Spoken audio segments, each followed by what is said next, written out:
Bismillahirrahmanirrahim. Assalamualaikum warahmatullahi wabarakatuh, Sobat Biokimia. Perkuliahan topik 11 kita kali ini akan membahas mengenai struktur dan organisasi bahan genetik. Kalian sesuaikan dengan rencana pembelajaran semester kita yang dulu pernah kita bahas, yaitu tentang asam nukleat dan hubungannya adalah dengan DNA. Itu berhubungan juga dengan struktur dan organisasi bahan genetik yang akan kita bahas hari ini. Oke, kita simak baik-baik ya, kita pahami bersama. Sebenarnya DNA itu apa sih? Kalau kalian mungkin di televisi, mungkin di browsing di Google, kalian tahu mendengar apa itu DNA.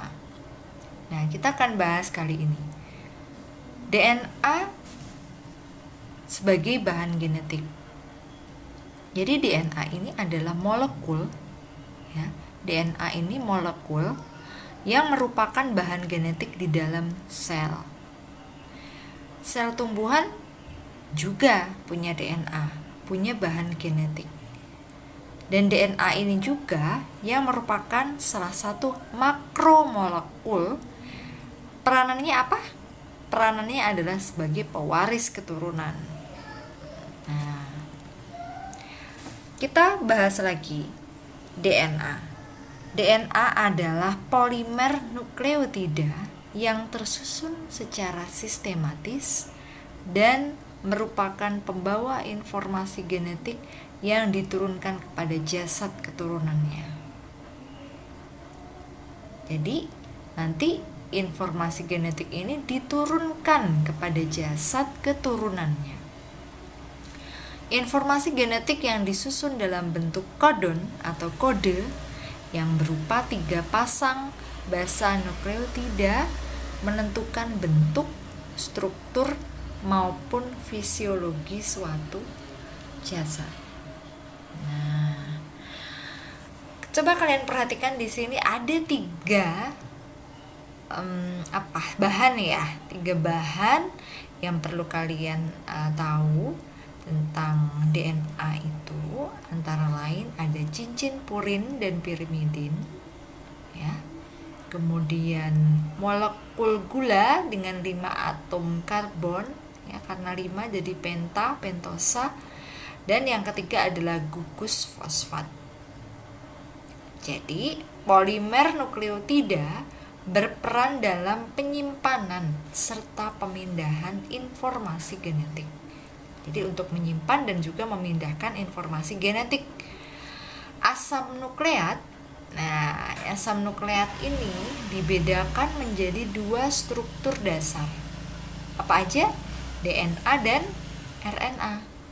Deoksiribosa nukleotida asid dan ribosom nukleotida asid. Satu nukleotida terdiri atas 3 bagian ini tadi yang Bu Intan sebutkan di awal: cincin purin dan pirimidin, molekul gula dengan 5 atom C, dan gugus fosfat. Nah, sekarang kita beralih ke cincin purin atau pirimidin. Apa itu? Kalau kalian perhatikan di sini, cincin purin sama pirimidin itu basa nitrogen yang terikat pada atom C nomor 1. Ya, atom C nomor 1. Suatu molekul gula atau ribose atau deoksiribose melalui ikatan N glukosidik. Kalian perhatikan di sini ada basa pirimidin dan ada basa purin. Kalau basa pirimidin itu terdiri atas sitosin dan timin. Kalau dikodekan sitosin itu C menjadi timin. Kalau basa purin ada adenin dan ada guanin. Gitu. Ya.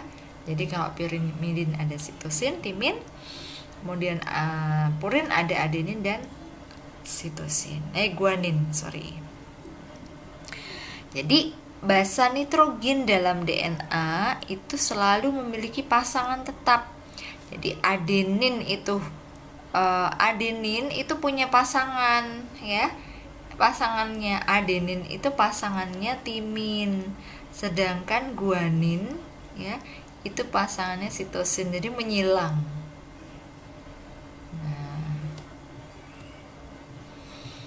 Basa nitrogen menyusun asam nukleat, yaitu basa purin yang terdiri atas adenin A dan guanin G, serta basa pirimidin yang terdiri atas timin T dan sitosin C dan urasil.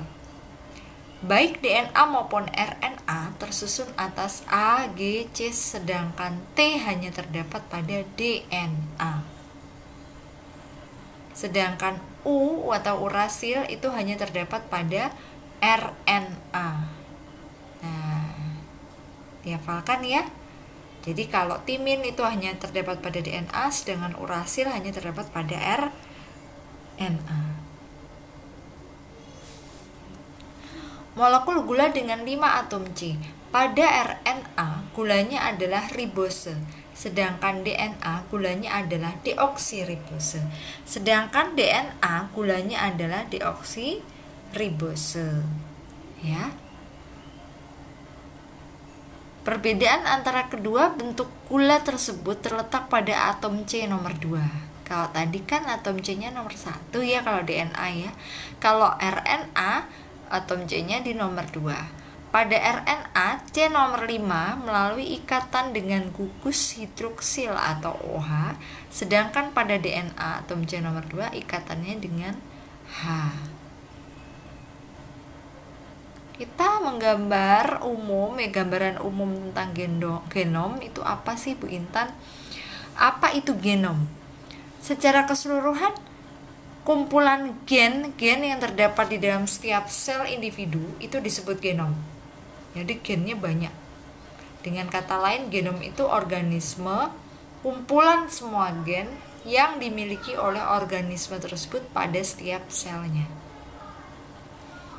Genom itu terdiri dari satu set lengkap kromosom yang diturunkan dari tetuanya. Banyaknya gen terdapat dalam suatu genom itu berbeda antar organisme. Semakin rumit suatu organisme, semakin banyak gen yang dikandung di dalam genom. Nah, materi yang kita akan pelajari pada part pertama dan part kedua nantinya adalah ada genom eukariot, ada anatomi genom prokariot, ada manfaat atau peran genom dalam bioteknologi, ada rekayasa genetika dan fusi sel dan teknologi plasmid. Kita akan mempelajari genom dan anatomi genom saja dulu. Sedangkan untuk genom bioteknologi, rekayasa gen, kemudian fusi sel itu semua nanti kita akan pelajari di materi mata kuliah bioteknologi pertanian. Ya. Oke, kita harus tahu dulu tentang genom eukariot. Ada gen prokariot dan ada eukariot. Mempunyai organisasi yang lebih kompleks ya dibandingkan dengan prokariot. Kenapa? Kalau prokariot itu biasanya selnya hanya satu, tapi kalau eukariot itu ada banyak sel atau multiseluler. Nah, molekul DNA utama pada eukariot berupa molekul untai ganda dengan struktur linier. Ukuran genom eukariot pun juga karena tingkat tinggi ya, lebih besar dibandingkan dengan ukuran genom prokariot. Bahan genetik utama jasad eukariot itu terletak di dalam inti sel atau nukleus dan dikemas demikian rupa membentuk struktur yang disebut sebagai kromosom. Jumlah kromosom pada kelompok jasad eukariot ini bervariasi.